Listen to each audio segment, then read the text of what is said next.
Welcome, my darling, to this class of Intelligence of Your Flow, where you will learn what is happening inside of your body on every monthly basis. This is a scientific biological explanation which will allow you to reconnect with every second of your life. As we know, every menstruation begins with the first day of bleeding, from 3 to 5 days. As it ends, it turns to the next phase, the pro-ovulation days, where the ovum cracks from the follicle and travels all the way through a fallopian tube towards the uterus in order to meet the sperm for fertilization. Meanwhile, the endometrium layer is growing, and if the fertilization didn't happen, then all of these tissues will be shed together with the ovum, and that's how everything starts all over again. And in this class, we are going to dive deeper into understanding the anatomy of uterus, the energy of uterus. So before we proceed, let's remember what kind of organs do we have in our reproductive system. So let's start with the base. The entrance, the orifice into vagina is called the labia. It's also translates as lips. And I think this is really great that we have extra mouth between our legs. And I'm going to refer to this fact later in this course. So the labia opens into the canal, which is called vagina. Further, we have cervix. And cervix serves as the gate into the uterus. Then we have the body of the uterus, fallopian tubes, and ovaries. So just to mention that vagina, cervix, uterus, and fallopian tubes are all one organ, and ovaries are separate but connected to uterus through ligaments, which you can see here on the picture. And this is lateral view, so side view. As you can see, uterus is sitting right in the middle between the bladder and the large intestine. So uterus has very interesting location. In a way, she is supported by other organs, and also she can be under the pressure. So it's a very tricky position, I think. And see here that vaginal canal goes up in a diagonal line in the relationship to the floor. So it reaches up, and then there is a curve, and the body of uterus in a way bends forward as if she is bowing forward. So uterus sits in a horizontal plane parallel to the ground. Just remember this for now, because we will return to this in the further information. And now let's understand what is uterus herself. First of all, it's a smooth, muscle, hollow organ. The size of the uterus is usually smaller than your fist. An amazing fact about your womb is that being so small, she can stretch out to the size of 9 months baby. And this is amazing. So we know that in the body, all muscles, what they do, they stretch and they contract. In order for them to stretch and then contract back, it requires strength. So in the human body, there is only one organ that is so powerful, that is the uterus. She will stretch out within this 9 months, and then after delivery, it will take few months for her to get back to her natural size if there is no pathology. Men don't have a muscle of such strength in the body. So this is amazing to realize. One fact is that woman's strength is not as masculine, it's not obvious, it's not visible. It is that strength that sits in the depth of her body and her personality. It's a very secret, hidden strength which she is only aware of. The uterus is the main organ on which woman's body depends. So menstruation, ovulation, pregnancy, and menopause. Basically the whole womanhood. And the life cycle of the uterus is divided into 3 stages. First is called virgin uterus. And in this stage, the uterus is in a sleep mode. So she is sleeping, she is energetically inactive. This stage is before the girl hits the puberty and also the first intercourse. Because after these activities, the uterus shifts to second stage, the menstrual uterus. And this life cycle creates some kind of movements and change in the uterus. And the third stage is menopausal uterus, where if uterus is healthy, she goes back to the sleeping state, just like in the virgin uterus stage. Of course, it doesn't mean that woman is not having intercourse or any hormonal cycle movement. She does, but her mental, emotional state affects the state of the uterus.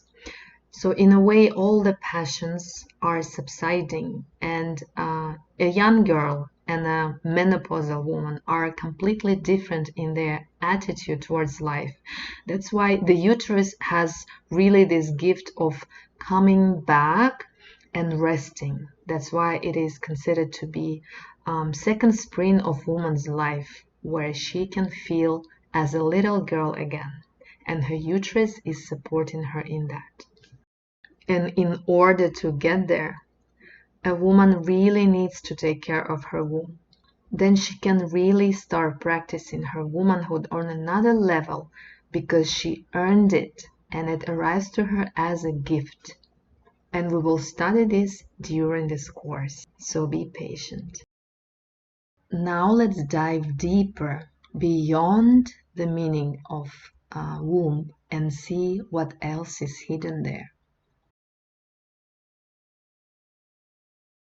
So if the womb is the mother organ that truly nurtures, grows, and nourishes, there is a lot of synchronicity, the connection with the word mother itself. If we refer to Egyptian goddess who's called Ma'at, it's a mother goddess who is the manifestation of truth, balance, order, harmony, morality, and justice. Ma'at is considered to be the supreme mother goddess in the Egyptian pantheon. And it's interesting that this word Ma'at, you will find it in so many cultures and traditions. For example, Mat in Russian means mother. Now the word mother is hiding another meaning inside, which is matter.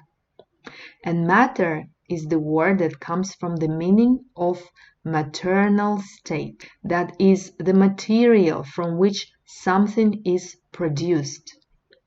And we truly live in physical world. Everything here is material. So apart from all this matter that we can touch, we can see, we can smell and taste, there is one hidden matter that is the cause of all the creation, is the womb. And it's amazing that in Latin, uterus means matrix. So there is another concept saying that we all live in a matrix, that everything we see is not actually the way it is. And it's all hidden behind these invisible connections and interrelations of karma and energy and information, which is the matrix. This leads us to a conclusion that we actually live inside of the matrix or inside of the cosmic womb. In Hebrew, the uterus is called rechem, and rechem translates as compassion. And indeed, where else can be such compassion when woman has to go through tremendous challenges of monthly flow and then 9 months of carrying a baby and then going through tremendous labor. She is truly has to be so compassionate. Not just herself as a human being, she is compassionate, but the compassion itself is programmed within her body. Now, another amazing thing to mention is that we all know the symbol of Om. So Om is built out of 3 letters, A-U-M. So when we chant Om, and this sound is considered to be the birthing sound of the universe. So that Big Bang, they say that the frequency of the Big Bang is concealed in that Om when we chant, and that's why we feel so good when we are chanting. But if you will set the chant Om in the opposite way, you will have Ma. Ma. So this is the key of birthing. When we are chanting Ma, the mother, the matter, the matrix, the Ma'at are all hidden within the depth of woman's body. And it is her primary purpose to keep the space sacred, pure, and healthy, to constantly have direct relationship with the womb, to preserve and to protect the energy. Let's talk about unified center from perspective of Taoist practice. Every human being needs to have a coordination between body and mind. And where this coordination happens is called unified center. The word itself means that the person is unified. This is the opposite state of being scattered and all over the place. So when the one center, the unified center, is developed, human feels grounded and calm. The woman's unified center is located in the uterus. So she has a natural organ that plays this role. Where for the man in his Taoist practice, every man goes through tremendous internal challenging work to create that center and to work from there. So women have naturally, and they just need to start. Uterus as unified center is structured and designed to serve as a vessel for storing energy. Uterus always needs an influx of energy, which she can not only preserve, but also change, grow, and multiply.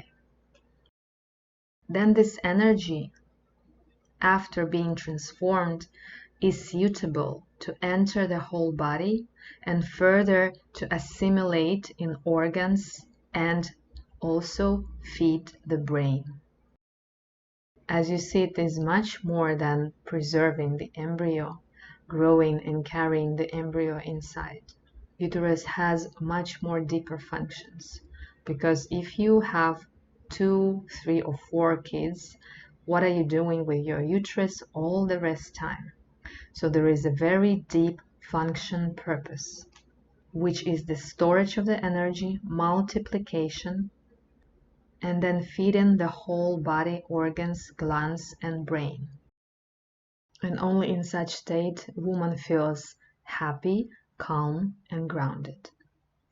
So when her unified center is not developed in the uterus, woman loses her energy, and this energy starts flowing away from uterus towards the 5 yin organs, which are heart, liver, lungs, spleen, kidneys, and then further to the glands and the blood.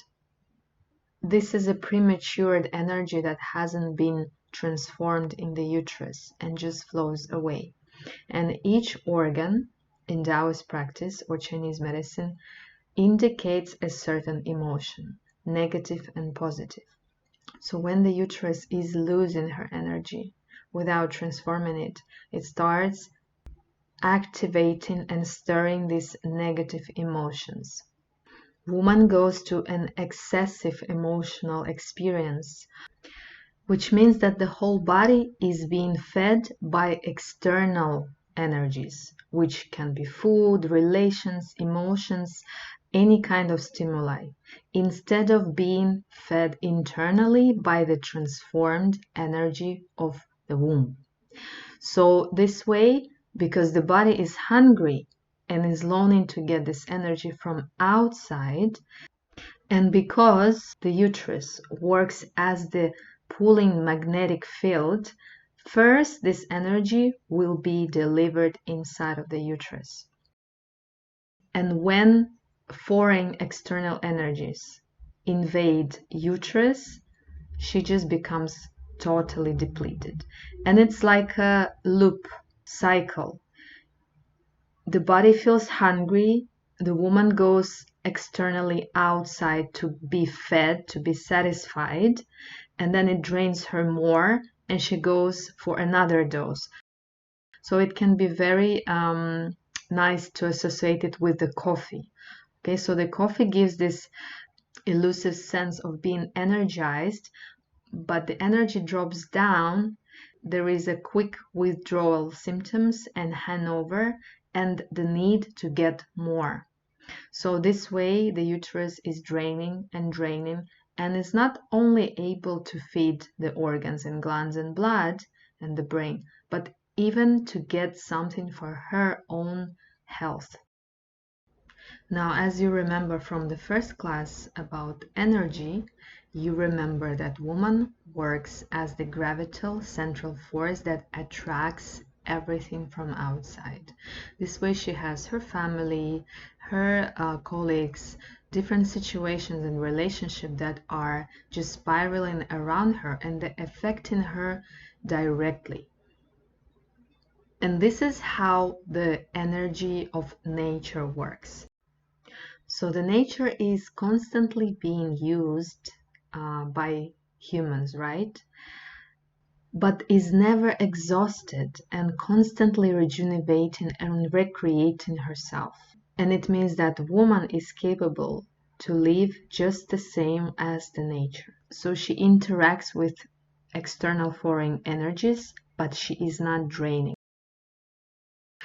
But then what is draining modern woman? There are few different aspects that really influence and make us so empty. First of all, we receive energy from very basic needs like breath, nutrition, sleep, and body exercising. So today, because there is lack of education about how to breathe, what to eat, and what time is sleeping, and what is actually resting, and how it is correct to exercise according to your cycle. All of these four aspects do not nourish woman the way they should. Now, second and more subtle is emotions. And emotions coming from three different spheres, which is relationship, speech, and lack of rest. So relationship means not only with a partner, relationships with anybody, including woman herself, which is actually the first relationship. Speech, excess speech, unnecessary speech, violent communication, gossiping, emotional talking. All of this has direct influence on the uterus and the quality of menstruation and ovulation. Now, the lack of rest, it doesn't mean a normal rest. There is actually more than just having a nap or taking a rest, because today actually women don't know how to rest. And rest is the main quality of yin. So this is basically the nature of woman to be in rest. It means also emotionally in rest, in kind of contentment of life, trusting and not rushing anywhere, but moving with grace and ease. And this is the art of rest. Another aspect that really drains the uterus and affects menstruation is disconnection from the body. Now, woman lives mostly in the upper part of the body, which is eyes, mouth, ears, so all the five senses, and arms, heart center. So this part is very activated, and the lower part of the body, feet, pelvis, and reproductive organs are not engaging in everyday life. This connection from the body means that woman cannot associate herself or sense direct energy and physical connection with the lower part of the body. So she is not sensing the position of her uterus.